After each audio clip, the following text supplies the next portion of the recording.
Hello, everyone, and welcome back to our final panel, The Value of Rural Restaurants. We are so excited to have you join us to close out the day to discuss all of our favorite topics, food, and the way that food can build community. So I am going to introduce you to our panelists, and we're going to have just a little bit of an informal conversation about the value of restaurants and what they can bring to communities. First, I would love, Chef Ouita, please introduce yourself. Tell us about your restaurants, whatever you'd like to share, and also share what's one thing you love about being located in a rural community. Well, my name is Ouita Michel. I've been a chef for 35 years, and I've owned my own business for 23 years.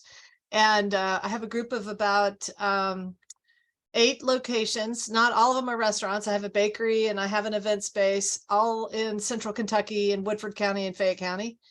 And cooking's always been a passion since I was a child. And I feel like it's a way to bring people together. For me, it was always a point of connection for my family, for my friends. And I moved back to Kentucky from New York, where I got trained. I grew up in Lexington, and I moved home in order to be able to not cook for strangers. I wanted to build a community around my restaurants from a very early age, and that's what brought me back. Katie, will you share a little bit about yourself?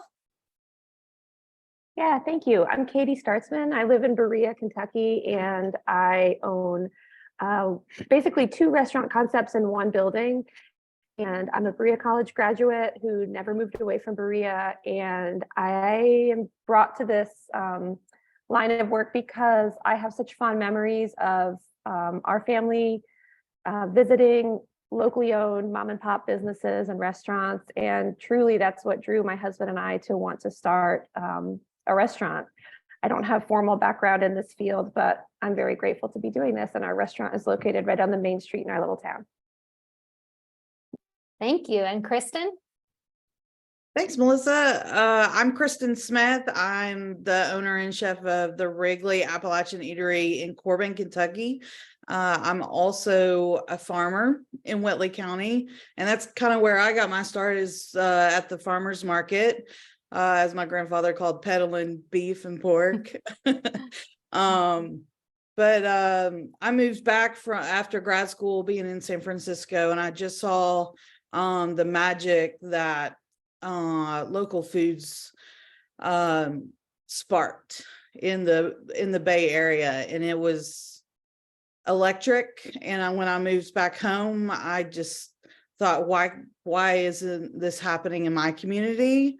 And I want to be a part of creating that of our own flavor and our own version. And so then it just kind of got wild, and I ended up opening a brick and mortar, and we celebrate our 8th year in January. So I would love to dive right in, and feel free, anyone, to answer. We've had a lot of questions today about the balance of tourism and rural communities, and building for a community versus building for tourists. And Ouita, I'm wondering if you would like to speak to that to start off, and then the other two can jump in. I'd love to hear your thoughts. Well, I mean, for me, a restaurant's a great bridge between exactly what you just talked about. How do you bring people into your community and at the same time serve the community? And that's why food service and restaurant development, especially independently operated restaurants that link the agricultural community to the economic drivers of the community, why they're such an important bridge and why they're so important. They can bring people off the highway as a destination to bring people into the community, but they also serve as deep gathering places for people in your community. That's where your regulars come from. Those are the folks that are going to eat every week. Or, I mean, at Windy Corner, one of our places out north of Lexington, we have regulars who eat there almost daily. They come in for soup, beans, and cornbread. They're the lifeblood of that restaurant, but we are bringing people there from all over the world who are coming to the Kentucky Horse Park, who are coming for horse events in the area. And that is what's critical, I think, for small rural communities. And restaurants are, they're one of the few businesses that can do both. Kristin or Katie, do you have anything to add to that? Yeah, I just think in general, people, whether they're local or people who are visiting a community, are hungry for human scale, kind of real experiences. And I think that increasingly, I think tourists and visitors to Berea have become more discerning in the places that they're looking to participate in, especially because, as we all know, dining is not just about feeding your family. It can be about having a creative experience together, or sharing time together. And so I think that I'm really seeing an uptick in visitors. And, I think, as we all know, when you're traveling, sometimes it's not a gamble to go to an independent place, but, sometimes familiarity is easy. But Yeah. I'm really seeing a lot of people who are specifically coming here off the highway, because we're less than a half mile from I-75, because they want a real experience, kind of. And I think that obviously our locals and our regulars appreciate that. And likewise, people come in, all the time, and that commingling is really exciting. We have a small dining room, so people kind of have to chat with each other. Yeah, we opened with intentionality for that. We built our own tables, so we brought them in closer. We have a 24-foot community table right in smack dab in the middle. It's like the best and worst idea ever. But it brought people together, made folks sit together, people that are regulars and people traveling, and it's so fun to watch those discussions hatch. And but also it's really hard to move that table sometimes. But yeah, one of the things too that I think is so important about the restaurant, I think, and thinking about restaurants' role in tourism, especially small independent restaurants like we own, are exactly what Katie said. So much of the mom and pop restaurant community got sold a bill of goods by big broadline distributors who said, oh, you can't afford the labor, you can't do this, you can't do that. Here, serve these frozen jalapeno poppers, and you can have a menu just like Applebee's, and you can have a menu just like Cracker Barrel. That is not the road to success when you're independently owned and operated. It's very important that the kind of restaurant that we're talking about as a tourism driver is defined by the vision of the entrepreneur, and that vision has to be grounded in authenticity and storytelling and placemaking. It cannot be grounded in the US food catalog of what goes best in the deep fryer that day. So, Kristin's a farmer. She's serving her own beef or the beef of a friend. Katie has this deep experience as a community leader in Berea. She's trying to create an authentic experience for people that says something about Berea. And that's the same thing that's true for me. I'm not trying to recreate a chain restaurant menu. I'm trying to develop and protect Kentucky foodways, promote those foodways, promote the agricultural community. And that's really what we're talking about, trying to nurture in all of our small communities in Kentucky, or as many as possible. Yeah, growing up in Kentucky, it was not wasn't something to be proud of to be Appalachian. And so when I moved back, it was definitely a huge part of me to dig deeper back into our roots and give us something to be proud of. And boy, it's not only me, but I felt like my whole generation really grabbed hold of that. And you see, Appalachian proud stuff everywhere now. And so that's a huge driver for us, for sure. Our regional identity is massive. Thank you. I have a question about, Ouita, you mentioned preserving the integrity of that Kentucky food and creating that unique food that's not driven by the national distributors or what they're trying to sell you as a bill of goods. So if we have somebody listening today who lives in a rural community and they're interested in being an entrepreneur, but they want to balance whether it's viable in a rural community, but also stay true to that menu. Do you have tips for them? I think you need to keep it very simple. A lot of times people feel like they have to offer a huge menu.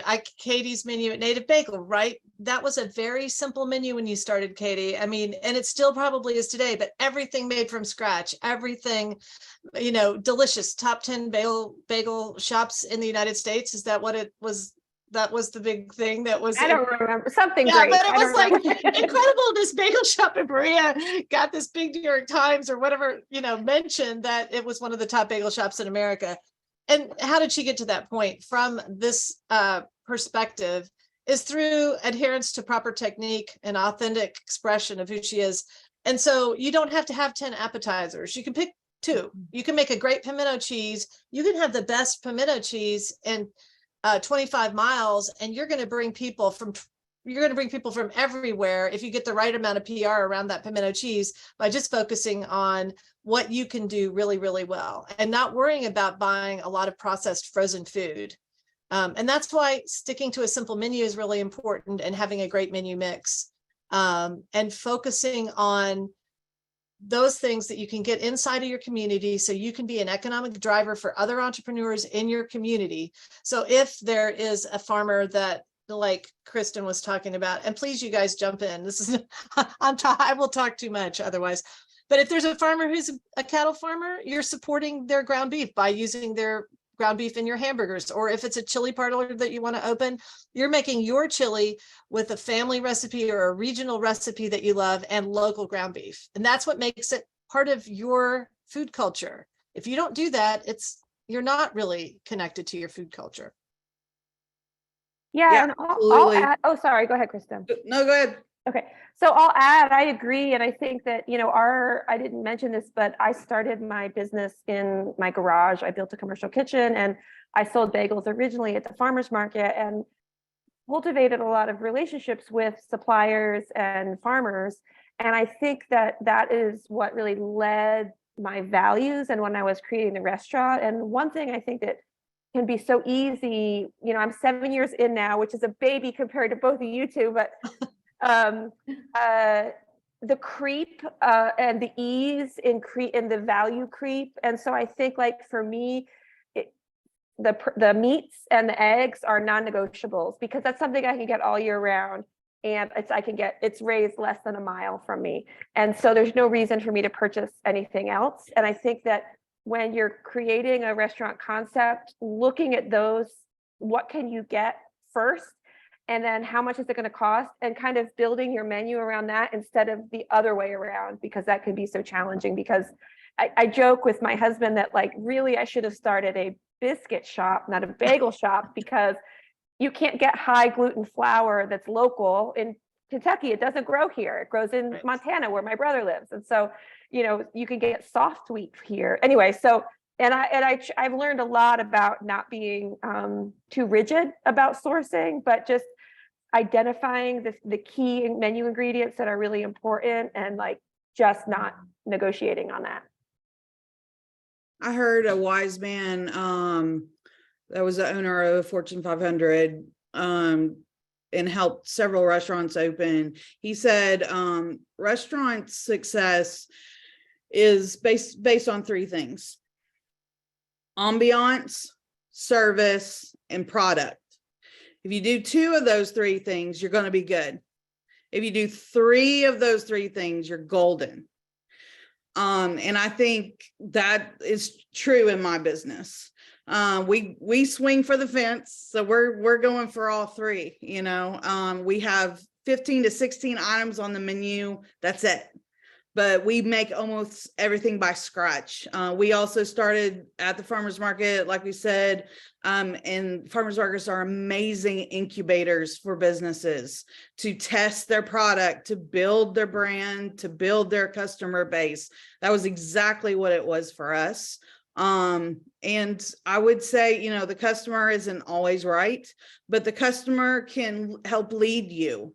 But you always have to go with your own intuition and what you're capable of and how authentic it is for you. Those help me. I mean, lately I'm putting my features on the menu just by people saying, "Hey, you haven't had that halibut on the menu lately. We miss it." I'm like, "Okay, give me 3 weeks. I'll get it back on the menu."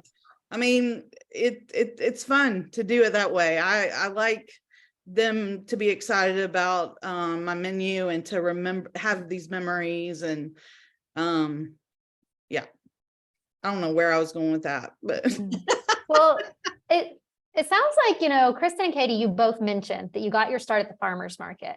I would like to know, what is the catalyst that made you decide to scale up? And because opening a restaurant, especially in a rural town, especially if you're the first one maybe taking this risk in decades, what was the catalyst and what made you take that risk? I had lines and lines and lines. I couldn't make enough food, so I knew my product was good. And someone in the community said, "Hey, come here, I want you to look at this space." And I was like, I like control over all my business. I don't want to all this debt. And I went and looked at the space, and it just was gorgeous. It was beautiful. I immediately saw the potential, and I knew if I didn't jump on it, someone else would, and I would drive by that business every day of my life and regret it. It was just a moment. I knew. And honestly, I mean, folks talk about brick and mortar being hard, and it is for some reasons, but packing up and like creating your business and packing it all down 3 to 4 times a week is exhausting. And weather is, I mean, I was under a tent in a tornado watch once. Yeah, brick and mortar has been good to us. And it's my grandfather always said, try to do business that your business is working for you every day, every hour and every day. And that definitely was working more than the farmer's market scenario of limited hours. Yeah, I'll add, we live right across town from where the farmer's market is, and in a small community, and almost every market I would send my husband back home to get something that I had forgotten. I always said that serving we had a little cart. I built a cart that was kind of like a fancy hot dog cart that had a little stove and a little cold station. It was adorable. But it's like camping, but then you're also serving hundreds of people. That's how it feels. And so having a kitchen and not having to remember to pack spatulas, felt amazing. I think also we decided to scale up because people were responding to our product, and it was very gratifying. And also we live in a small community, and my husband was commuting to Frankfurt, which in Berea is just over an hour away. And he had been doing that for 11 years. And I think sometimes in a community, even our size, it's hard to get it. He was a graphic artist, and that's a pretty specialized job. And so it was hard for him to find a job that was really any closer than an hour away. And we kind of decided that if we could go to a brick and mortar, the business could kind of be both of our jobs. And boy, it has. So he's he is kind of like our operations manager now, but we really grown in this together. And he was able to resign from his job right before we opened our first brick and mortar location. I've noticed that Kristin, you mentioned that you saw a building and the character of that place really spoke to you. And Katie, I know you have a lot of character in your building of exposed brick. We can see it behind you right there, that beautiful wall.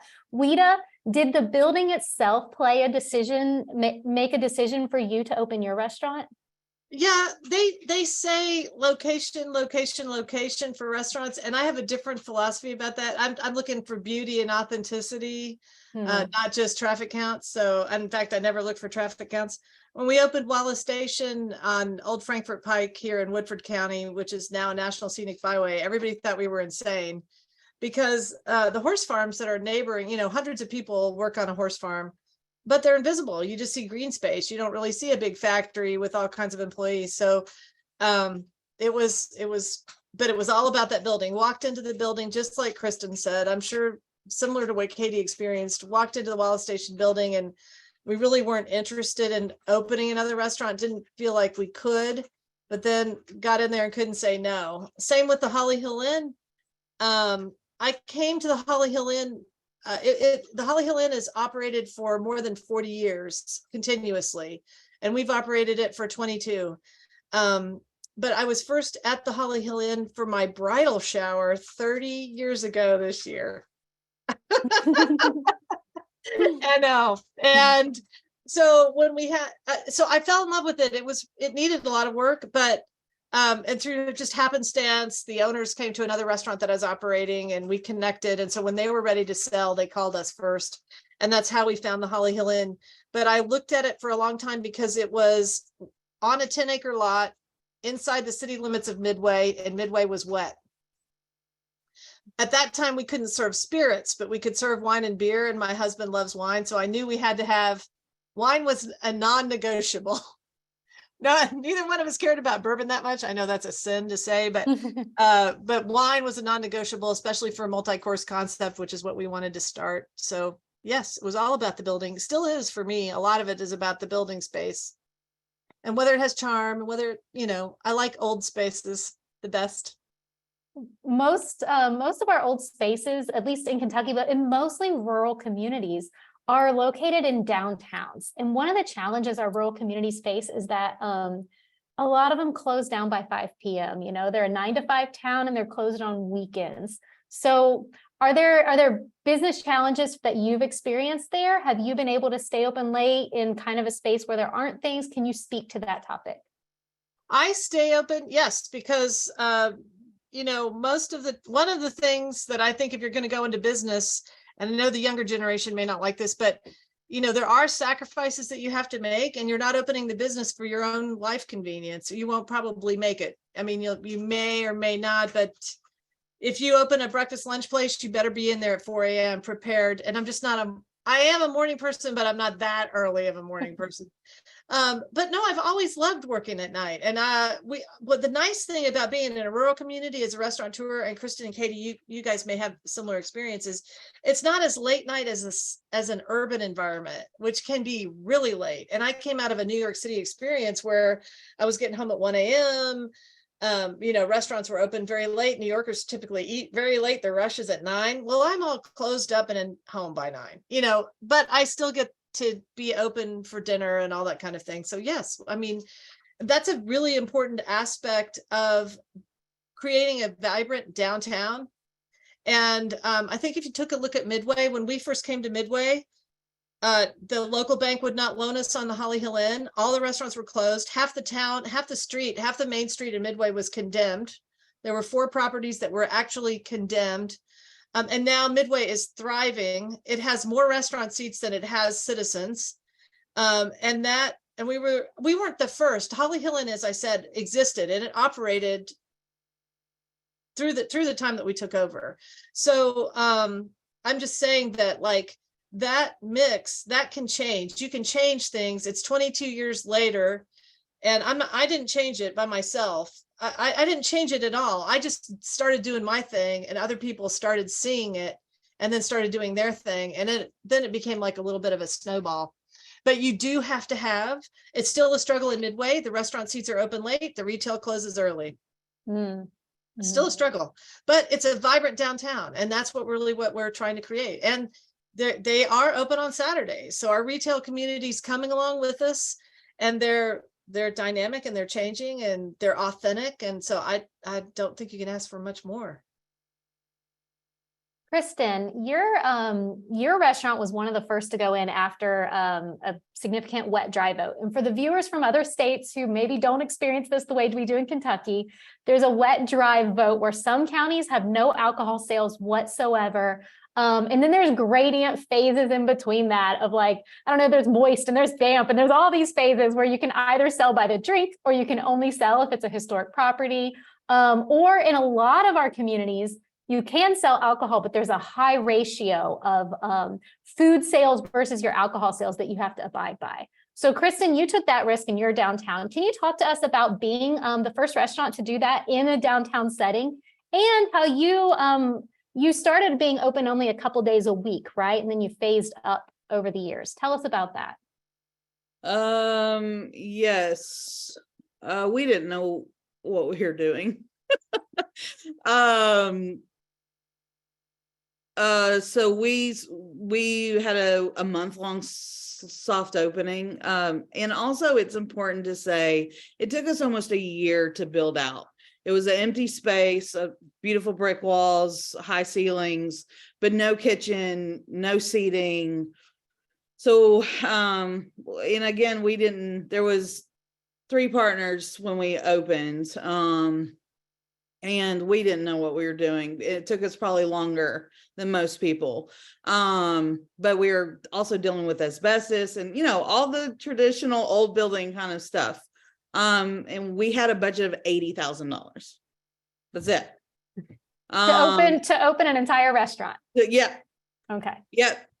So, you know, sweat equity was huge. We did our own floors. I stripped my barns and we created tables out of the barns. We went to auctions and bought fryers for $75. I still have that fryer. Yeah, because like hoods, you know, hoods are half your budget. Plumbing is half your budget, lighting, oh my gosh. But we opened Wednesday, Thursday, Friday, Saturday nights. And as soon as we got good at that and had enough employees, we expanded another day, Tuesday through Saturday. And as soon as we just kept on. And the most access we've given is Tuesday through Saturday lunch, and then brunch on Saturday. We've toyed with the Sunday thing, but it's just too hard workforce wise to maintain all that many staff for us. Yeah, we were one of the first restaurants. There were 2 restaurants that had held Main Street down for years. And then we went in, the coffee shop went in, and then we went in. And I would say vacancy was around 50% at that time. And now it's 95. And it's been 95 for a few years, pre-COVID for sure. It's kind of the whole, if you build it, they will come. They did. But I do think it's important to say, but when we were doing the build out, every person that came in to the restaurant, including our distributors that want to sell to us, all said that we would never make it, not in a conservative town like Corbin. And all you have to do is tell Kristin Smith, I can't do something. And I say, watch me.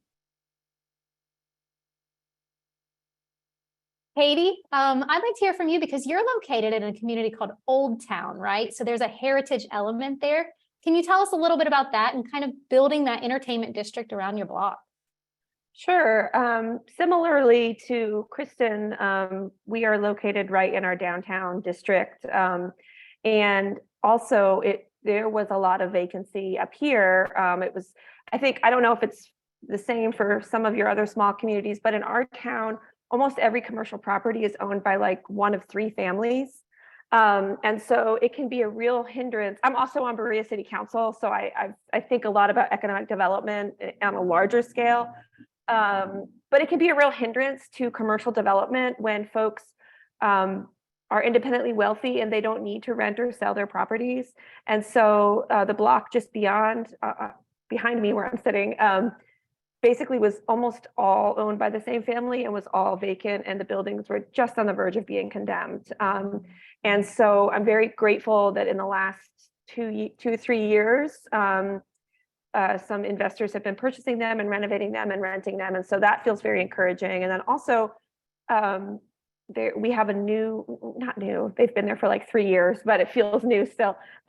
We have a neighbor right 2 doors down from us that is a music venue, small, like a lounge. They also sell alcohol now because we're in a historic district. The tourism department of the city of Berea kind of applied for this designation so that, like Melissa referred to, we could get a less restricted liquor license that would allow us to be more profitable, but also like worry less about serving alcohol. Anyway, the city of Berea kind of did that as an economic development measure, and that was very helpful. I think I was the first business other than Boone Tavern to get that in the city of Berea. So we have a bar that you can sit at and we can serve you a cocktail.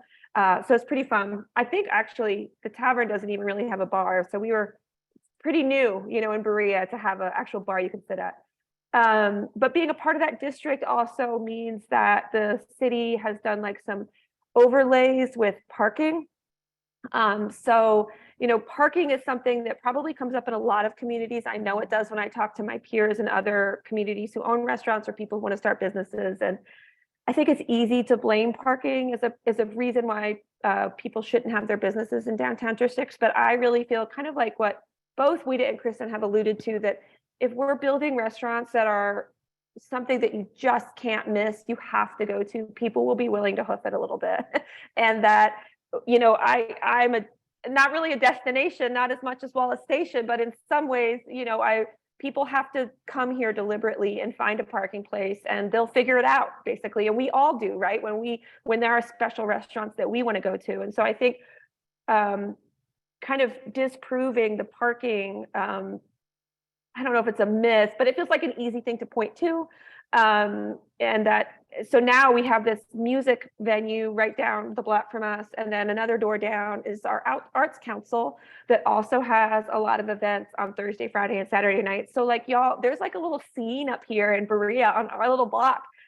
Thursday, Friday, and Saturday nights, there's people on the sidewalk. There's people bouncing between the different buildings, and it's very exciting. So y'all should come visit us because it's really fun. It feels like it's taken years to make this momentum, but it feels like it's happening, and it's very encouraging. Well, go ahead, Kristin. I think it is important to say, I mean, I don't know how this is across the nation, but in Kentucky for sure, it is definitely the long game. You have to be in it for the long game if you're going to create change. And you got to accept that. I couldn't agree with that more. You know, it's interesting. I get told as a woman in business all the time how things should be. So, I've been told that by a lot of people, consultants and developers and this and that, and you got to return their investors. You got to return their money 5-fold in 5 years, or they're not going to invest. That is not the way. When I went to chef school, and again, this was a long time ago, it was still in the 80s. And at that time, there was a rule of thumb that the first 3 years of your restaurant's life, you were going to lose money. And that's what they coached us for. That's what they taught us for. And that was always my expectation, that I was not going to be able to make any money until the restaurant was about 5 years old. And sure enough, I've been right every time. And I've had some restaurants, like Windy Corner is one of our sandwich shops, and it was successful the first year, but just barely. You know, it basically did a little better than break even. So there is some planning required for operations. Operations are not going to immediately be profitable, but there are most, for example, Wallace Station was not our most profitable. It took some years of operating that and getting people used to coming there, because it's very much off the beaten path. But it really was, it has been an excellent financial investment, but it wasn't for the first 5 years. And so you have to put that into your business plan, that you're going to lose a little money, and that the people that are investing with you need to know that. And by the way, it's good for investors to lose a little money. You really want your investors to be in a financial position where they need to lose a little money. The government will pay them. You know, in other words, they won't have to pay taxes on that. They get to take a loss on their K1s, which allows them to make that investment into small business. And that can be part of how you pitch to an investor. So it is the long game, especially when you're talking about small market development. But you're also talking about building a community. So building on that, Ouita, you mentioned, you know, your business plan and losing money. There's a perspective that restaurant owners pay very low wages, that it's not really a viable career path for people, and that owners are just, you know, pulling that money hand over fist because they're underpaying. Can you all speak to that? And what are your thoughts around the pay scale in your rural communities with restaurants? Well, okay, so I mean, one of the things to know about me is I operate a very flat organization. So I don't have miles of managers in between me and the dishwasher. There's probably only two people. Their assistant manager, their manager, and me. You know, so I think, but that is a misnomer. One of the things that has been, I think the restaurant industry has really examined because of COVID is our wage and benefit structure. When you're a small business, it can be very difficult to compete with the perceived chains, but actually it's the chain restaurants that do not drive wages. Independent restaurateurs drive wages higher. Chain restaurants actually depress hourly wages, and because tipped employees do not make great tips in chain restaurants. A lot of times when you hear about a tipped employee not making a living wage, it is not in an independent restaurant. I have tipped employees who make $72,000 a year working 3 or 4 nights a week. I mean, my tipped employees are not underpaid. They genuine across our company, my tipped employees make about $25 an hour. My starting wage for almost every position, I do take exception to high school students who I am training, especially when they're 15 years old. But in general, our starting wage is $15 an hour. And I do look at the age of the employee, their experience, whether they're supporting people. Again, my approach is community building. All that said and done, there are restaurants, the margin on a small restaurant, even a super successful one, is going to be at best around 10%. If you're doing it all right, if you're paying people right, if you're using local ag, you're not going to you will not have a food cost that's 18%. If you want to eat at Olive Garden, that's what 18% food cost tastes like. And I'm not trying to be offensive. I'm just saying, if you want to go and eat that processed food, you're going to 18 cents on every dollar that you spend there is going to go to the cost of that food. My food cost is going to be 36%. That's where I'm going to be. I mean, I'm not going to, and honestly, over the last year, it's between 36 and 42, given inflation and how it's up and down and all that. So a lot of people like to talk a big game. There's a lot of opaqueness in the restaurant industry because business people are notorious braggers. But to be transparent, in order to get to the community values that I have to have a higher cost of goods and I have to have a higher labor cost. Even that said, on my good restaurants, I am going to be able to make between 8 and 10%. And for me, that's great. My salary is not 10 times my bottom employee's salary. I mean, most of the time I make less than my management team from a salaried perspective, but I own a greater percentage of the profit. So, it's a misnomer that restaurants don't pay well. I also give all of my employees health insurance through the Affordable Care Act and paid time off. Even if you're a part-time employee, you earn paid time off as you go. It took me 22 years to get to that point. I have paid parental leave. I had to build those support systems in. I have had to give up some things myself. But that said, I feel super good about the business and I feel like I have a lot of buy-in from my employees. I have low turnover. I have, so independent restaurants are great employers and you can make a great living there working part-time.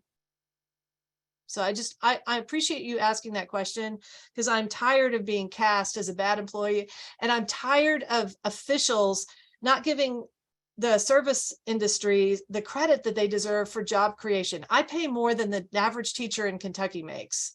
I start people at more than that. Now, that doesn't say a lot about what we're paying our teachers, but my managers make way more, like 2 times the industrial average. You can go work in a factory if you want to and get drug tested and everything else, but I pay more per hour than those big factory jobs are paying. And so I really resent the amount of government money that they get as incentives to open. I resent the whole process and secrecy around economic development. I resent the bias against small business because I think that's what builds community. And I resent the bias against service sector jobs because I've spent my career and I'm very proud of my career in this industry. And I think it's transformative. So that's my soapbox.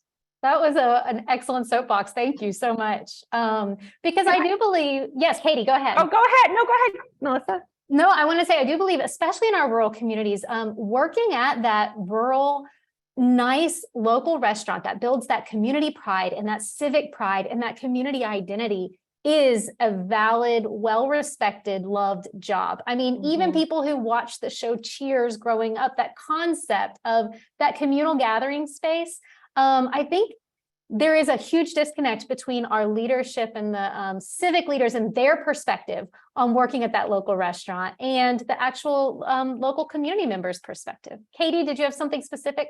Yeah, I just wanted to add that I think just like I was driven to create this restaurant because of like, it's literally about the human relationships. I think that people in the service industry who tend towards independent restaurants are also gratified by those things. And I can't tell you now, like we have, right, I don't work in the front anymore, but we have customers who have relationships with my employees and they find that very affirming as well. And that's the whole reason why I started this.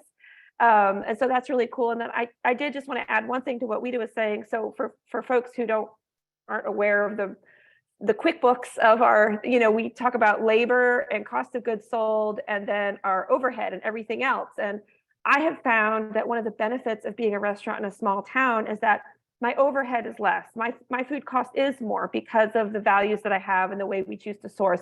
I do want to be the best paying restaurant in Berea. And so my labor cost is a little bit higher, but my mortgage for my restaurant is only a little bit more than my home mortgage, so it's incredibly affordable that on that end. And I have the privilege of stewarding one of the properties in our community. And so I just wanted to add to that sometimes, not all the time, but sometimes being in a small community, that can be a benefit. Mm-hmm. Kristin, do you have anything to add? The only thing I would add to what Katie and Ouita said is, the stereotypes of the service and not being paid, and that whole model is based in racism. And I'm here, and I know these other two women are here to change that. I won't go into any more of that. I think a lot of folks we know that, and we need to call it for what it is. Absolutely. And the disparities, we don't have enough time to get into it, but that could be a whole hour session around the disparities of pay wages in the front of house, back of house, individuals of color across the board.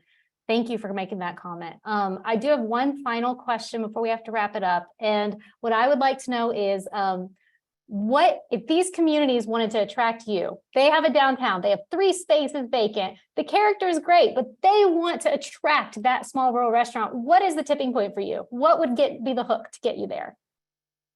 I think the number one thing that people watching this can do for their own communities is to create a pool of investment for young entrepreneurs to be able to open in their community.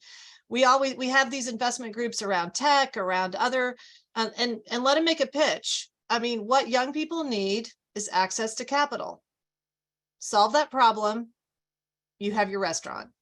I get asked that 100 times a year, and I say the same thing every time. Create an investment pool. Mm-hmm. I think one of the things that I would think about if I were moving to a different community are the kind of cultural values of community. It's just like trying to attract artists to a town. You can't have a town that is regressive and not inclusive and expect to attract creative types, and so I think for me, if I were going to be going somewhere, I would want to be sure that it was a place where my family felt welcome or my friends felt welcome. And so that's definitely something that has come up in conversations in our town. I would ask if there was a thriving farmers market. What would be the pool of farmers that I could buy from? And if there was, obviously there's a customer base there that's interested in that. And then I would be looking for a building that had character, that already tells its story, and I can just continue to tell the story of it. I mean, that's the 2 biggest things. And that, I felt like the local government would be willing to work for me, or work with me. It's really handy if a city hands you a welcome packet of like how garbage works. Honestly. Mm-hmm. When is pickup? Is there recycling? What does that look like? I mean, there's so many little things about running a business you need to know, like when the city flushes the pipes, and you need to know when that happens so no one's on the toilet at the time. Those important that's an important welcome kit, I think.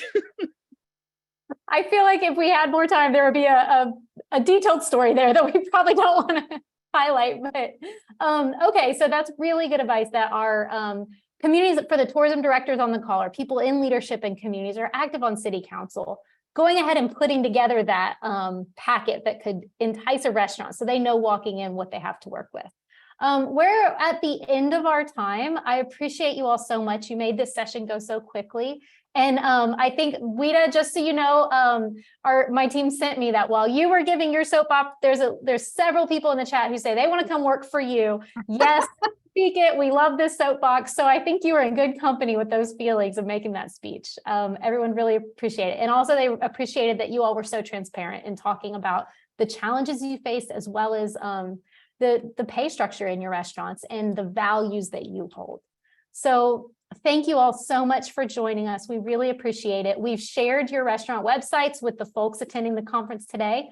Hopefully, if they're passing through Kentucky, they'll swing by and let you know they saw you on a conference and they wanted to come check you out. Thank you all so much. We really appreciate it.